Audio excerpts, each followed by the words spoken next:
I used to be a ham radio enthusiast, not the cool kind. The sits alone in a garage surrounded by dusty equipment kind. I liked the mystery, tuning into random static and catching glimpses of voices from far-off places, air traffic control, old Morse code beeps, even emergency broadcasts.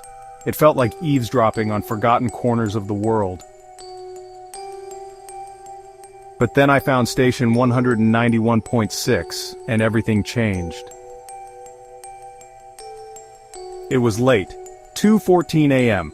I was scanning frequencies trying to chase down a strange number station someone on Reddit had posted about.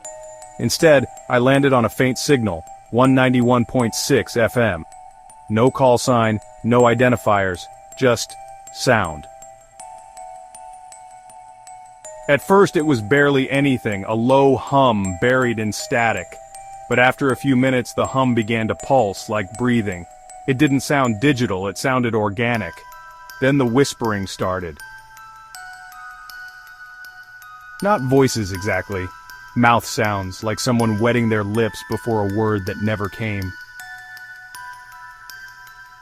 I recorded a minute of it, saved the log, and shut everything down. But that night, I couldn't sleep.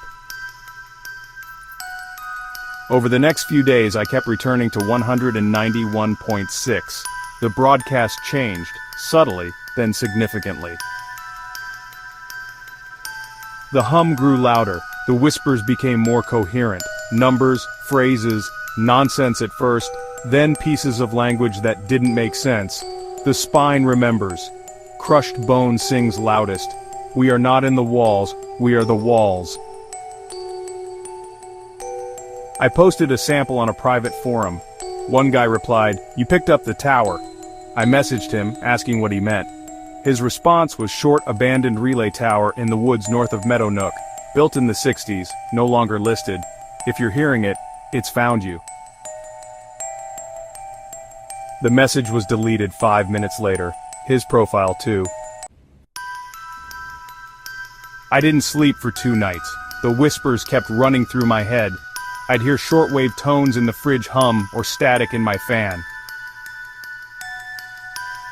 So I did something stupid. I got in my truck and drove to Meadow Nook.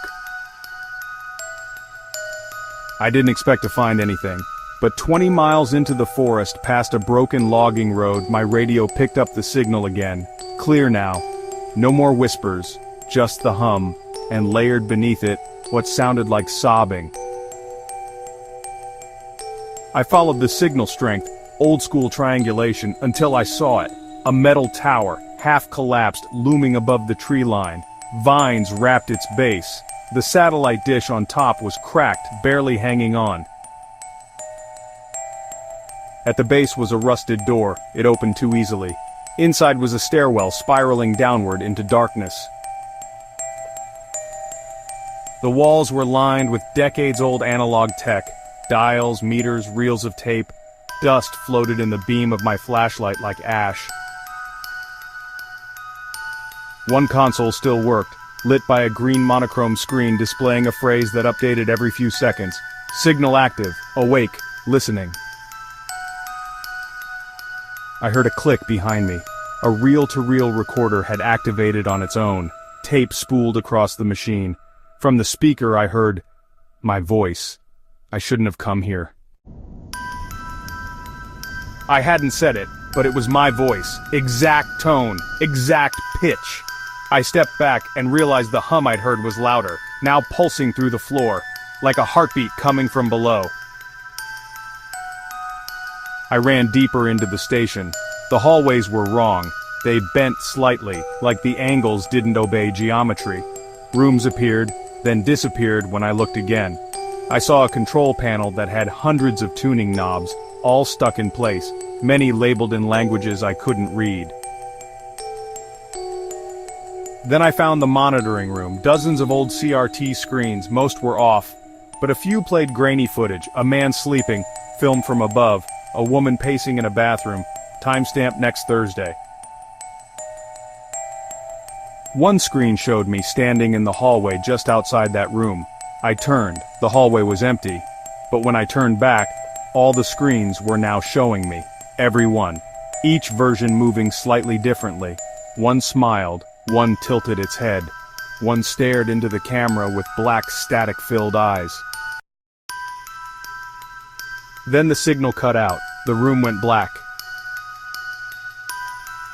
When I woke up, I was lying just outside the tower. It was morning. My truck was parked in front of me, engine cold. No signs of footprints, no lights. My radio was fried. When I woke up, I was lying just outside the tower. It was morning. My truck was parked in front of me, engine cold. No signs of footprints, no lights. My radio was fried. I drove home. But the signal didn't leave.